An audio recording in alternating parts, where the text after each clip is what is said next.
Muitas pessoas têm o desejo de estar em evidência.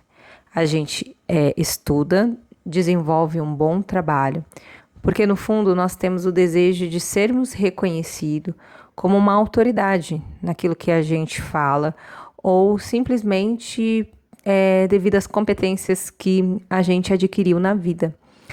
No entanto, poucas pessoas se colocam à disposição para servir. Na verdade, o servir hoje em dia, ele é visto como algo muito subalterno, algo de menor valor. A gente busca o tempo todo estar do outro lado, numa posição em que nós somos servidos. Então, se você for analisar nas redes sociais, ninguém vai colocar uma foto servindo um café para uma pessoa. Você vai estar tirando uma foto sendo servida. Quando você está numa praia, ou quando você está numa reunião de negócios, você só se imagina recebendo os louros, né, e trunfos diante de tanto esforço. Como é que a gente pode ter uma mentalidade de Jesus Cristo? Como voltar ali à raiz, o que a gente pode considerar uma das raízes do Evangelho e do exemplo de Jesus Cristo. Vamos refletir sobre isso? Então, bora comigo que nós já vamos começar.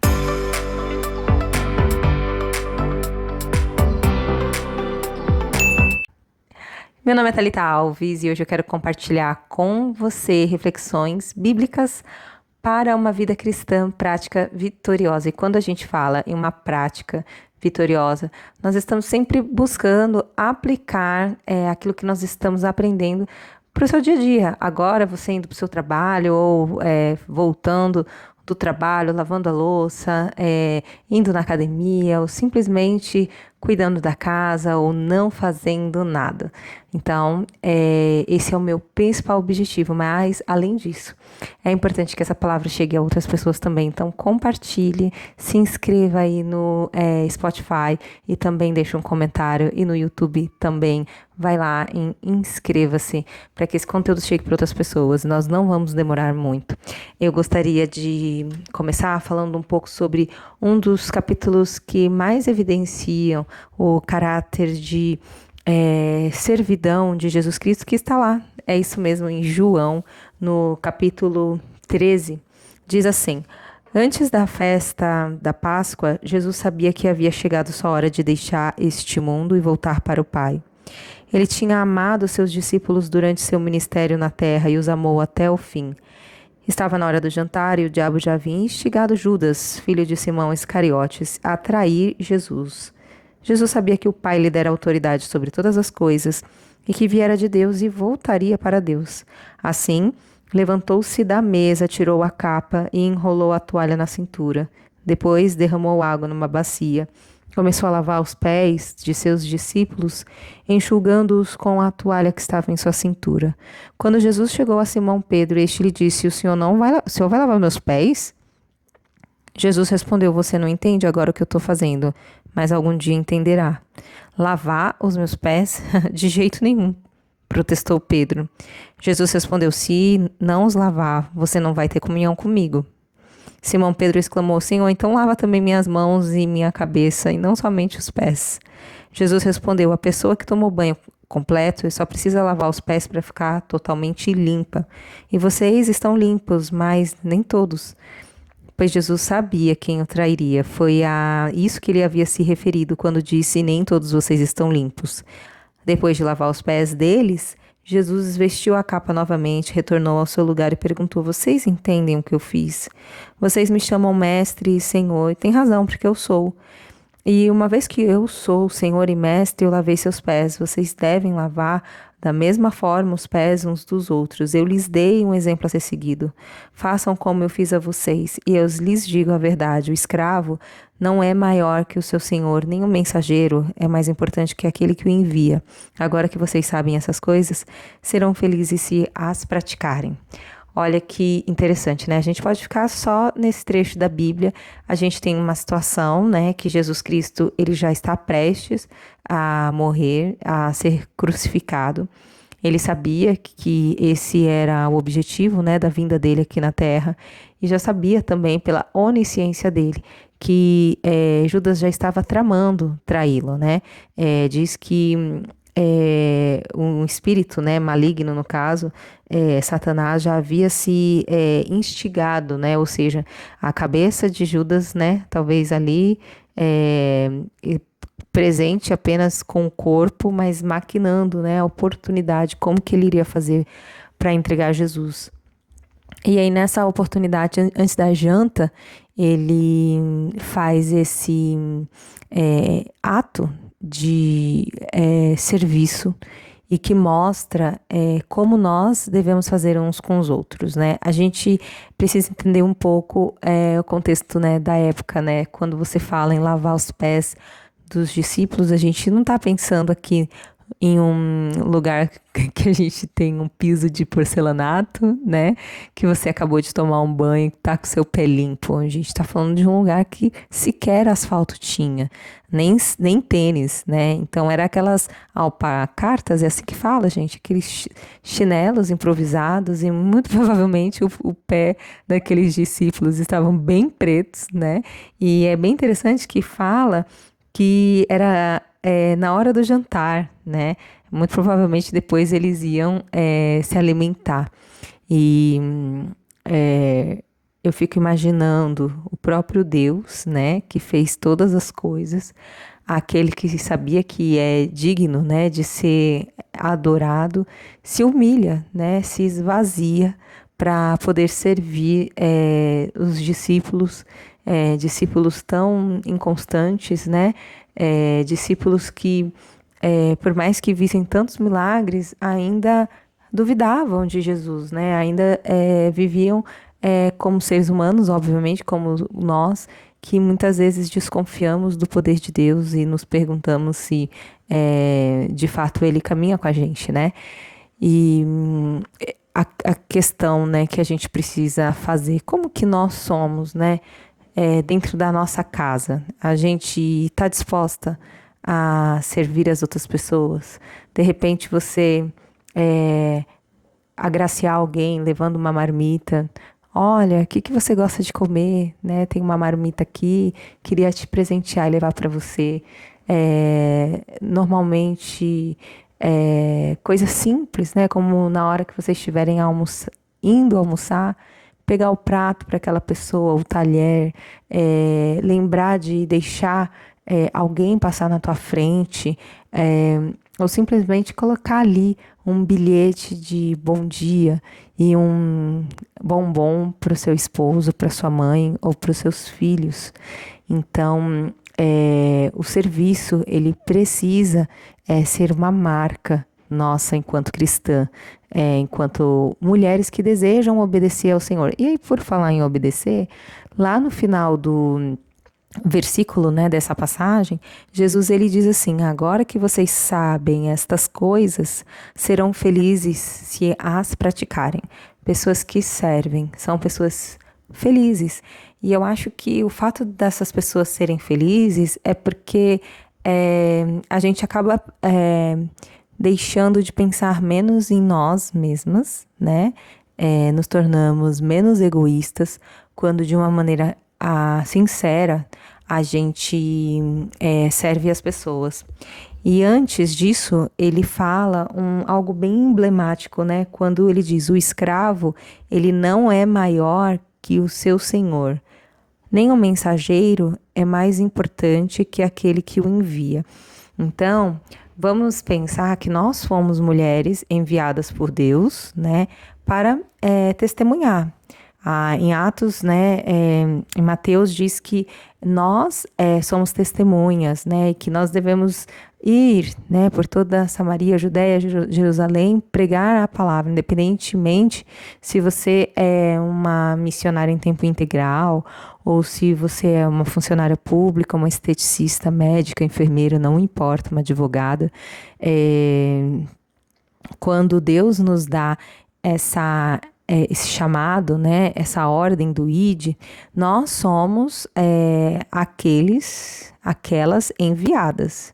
Então, o que Jesus está dizendo é que nós não somos maiores do que aquele que nos envia. Então, nós somos mensageiras. Da mesma forma que e que o escravo ele não é maior do que o seu senhor. O que Jesus ele está querendo dizer? Ele está querendo dizer assim: olha, eu sou Deus, né? E vocês são meus servos. A partir do momento que vocês são meus servos, vocês não podem em nenhuma hipótese se colocar numa posição maior do que a minha, porque nós somos escravos para fazer a vontade daquele que nos chamou, né? Nós somos enviados, então somos menores do que aquele que envia, estamos cumprindo uma ordem. Então, o que acontece demais, gente, é que muitas pessoas que foram, sim, chamadas por Deus para pregar o Evangelho, num dado momento se perdem, porque elas começam a ser veneradas, né? Eu gostaria que o pastor orasse por mim, ou eu só gosto de ir no culto da tarde porque eu prefiro a pregação de fulano, como está escrito lá, eu sou de Paulo, né? E eu sou de Apolo, a gente vai criando partidarismos, né, dentro da igreja e usando esse nosso o desejo que a gente tem de criar essas dissensões, né? Bom, tem um livro que eu gosto bastante, eu gostei bastante de ler e eu queria compartilhar com vocês. É esse livro aqui, Chamados para Criar, do Jordan Raynon. Um convite bíblico para criar, inovar e arriscar. Ele tá aqui, ó. E esse livro, ele vai falando que em nenhum momento a nossa motivação de criar deve consistir em fazer nome para nós mesmos, mas revelar o caráter de Deus. E essa glória de Deus, ela deve estar presente em tudo aquilo que nós vamos fazer. E o que a gente tem notado, né? Que hoje as pessoas, elas desejam criar para a sua própria glória, né? E elas não têm mais o desejo de servir. É aquilo que eu já comentei uma vez para vocês, né? Das pessoas que vão em busca de uma igreja porque elas querem um bom lugar para que os filhos desenvolvam boas amizades, ou elas querem uma igreja para que elas possam se alimentar da palavra de Deus, mas a gente esquece que numa escola bíblica dominical, os professores que estão lá, eles estão servindo. Às vezes a gente esquece que a pessoa que está lá falando da palavra de Deus, que está pregando, ela está servindo. E uma igreja que não tem pessoas servindo, ela morre, ela não continua. Essa visão nossa, enquanto servas, ela precisa estar muito enraizada no nosso DNA, né? Porque isso nos torna muito parecidas com Jesus, conforme a gente aprendeu no capítulo 13 de João. Outro livro também bem interessante é O Jogo Infinito, de Simon Sinek. Esse livro, O Jogo Infinito, o Simon também é autor de um livro chamado Comece pelo Porquê, que é um livro bastante conhecido entre as pessoas estudiosas de produtividade e tal. E aí ele vai falando sobre quais são as características, né, de alguém que tem uma mentalidade infinita, que existem dois tipos de jogos, né, os jogos finitos e os jogos infinitos. Ele diz que o jogo finito, normalmente a gente quer ganhar, né, uma partida. E o infinito é um jogo em que nós estamos em constante progresso, né, o tempo todo. E por isso que ele não tem um fim, ele não tem um ganhador. E ele diz que algumas prerrogativas, né, dessa mentalidade infinita, ela tem um líder, né? E esse líder, ele tem 5 práticas que são essenciais, que é promover uma causa justa, ter equipes de confiança, estudar rivais dignos, deixa eu virar a página aqui, preparar-se para uma flexibilidade existencial e demonstrar coragem para liderar. E aí ele vai desenvolvendo esses pontos, e quando ele fala de decidir uma causa justa, ele diz que o nosso trabalho, né, aquilo que a gente quer para nós, para o resto das nossas vidas, precisa ser direcionada a prestar um serviço para o benefício primário de outros. Então, se você tem um desejo de criar um produto, né, oferecer algo para as pessoas, em que só você vai ser bem sucedido e vai ser privilegiado, isso significa que essa não é uma causa justa. E ele diz que numa organização em que não existe a orientação de servir, ou que é tratada de forma indiferente diante do evento principal, o fluxo de benefícios tende a ir corrente acima. Investidores investem com a intenção primária de obter retorno antes de qualquer outro fator. Líderes tomam decisões que beneficiam a eles mesmos e não aqueles sob seu comando. Então, ele vai falando aqui que hoje em dia as pessoas, né, e os investidores, as empresas, elas acabam se baseando apenas na intenção primária do lucro. E a gente não tem que pensar assim, porque exige o envolvimento, né, o olhar para dois lados, para os contribuintes e também para os beneficiários. É bem legal esses dois livros que eu citei hoje, O Jogo Infinito, de Simon Sinek, e Chamados para Criar, do Jordan Raynon. Esses livros nos mostram que, pensando no ponto de vista empresarial, né, do empreender, o servir, ele é uma peça crucial, fundamental, para que a gente possa ter um negócio, né, que a gente pode chamar de saudável.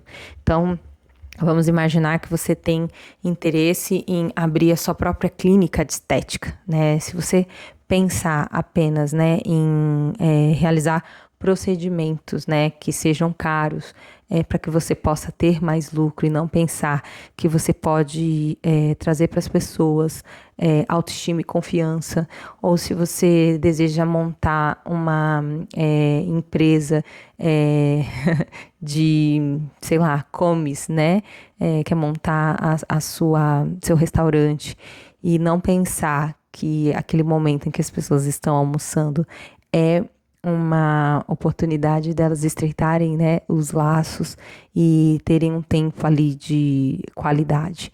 É só se preocupar em aumentar o seu faturamento, muito provavelmente esse negócio não vai continuar, né? Ele não vai dar certo. Então, existem muitos outros versículos, né, que fala sobre a importância de servir. Aí eu estava lendo que na última ceia, né, antes da cruz, Jesus vai partir o pão e ele vai servir o vinho aos discípulos, né? Então, ele fala, aqui está o meu pão, né? Aqui está o vinho, e ele, antes de comer, serve todos os discípulos. Como é que a gente tem sido, né, atropelado todo mundo? Às vezes as pessoas não conseguem esperar o outro terminar de se servir, primeiro porque a pessoa se serve, né, e ainda a gente não consegue esperar o outro para ter uma refeição todo mundo junto, né? E lá em João, no capítulo 21, quando Jesus ele aparece novamente aos discípulos pós-ressurreição, existe uma situação em que os discípulos eles jogam a rede, nada conseguem apanhar, estão desanimados, né? E Jesus pede para que eles coloquem novamente do outro lado, né, a rede, e eles conseguem uma quantia significativa, gente, de peixes. E sabe de uma coisa? Vocês não vão acreditar. Eu não sabia, eu não lembrava que lá em João 21, de 9 a 13, ele diz a quantidade de peixes. A minha versão é a NVT, é a transformadora, e diz a quantidade de peixes que eles pegaram, que foi o total de... Vamos lá, deixa eu ver se eu acho. Jesus aparece a Tomé, aparece aos seus discípulos. Eu esqueci, me perdi aqui, gente. Aqui achei 153 peixes grandes, que legal, né?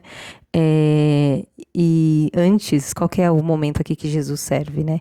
Ele vai e assa, né, o peixe e serve os discípulos. Diz assim: venham comer, disse Jesus. Nenhum dos discípulos tinha coragem de perguntar quem é você, pois sabiam muito bem que era o Senhor. Então Jesus lhes serviu o pão e o peixe.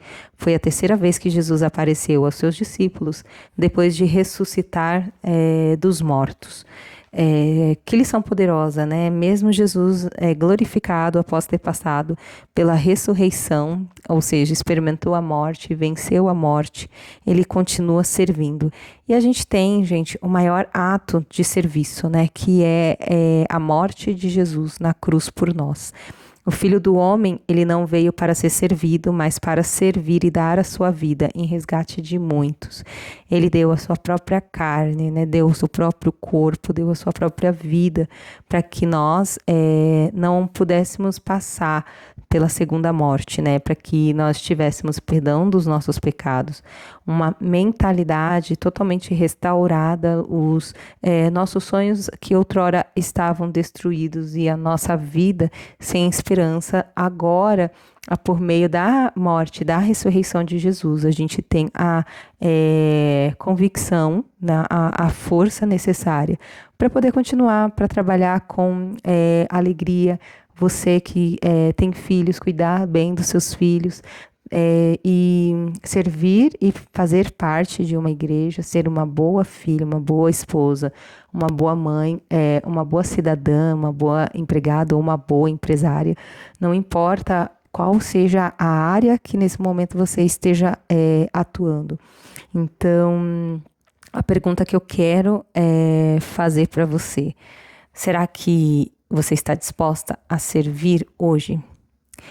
Não existe discípula de Jesus sem serviço. Pense nisso. E falando em serviço, não esquece de me seguir no Instagram, @ThalitaAlvesBrasil. Eu vou adorar receber uma mensagem sua dizendo que você está sendo edificada por meio dessa palavra. E no YouTube também me conta se você tem dificuldade em servir.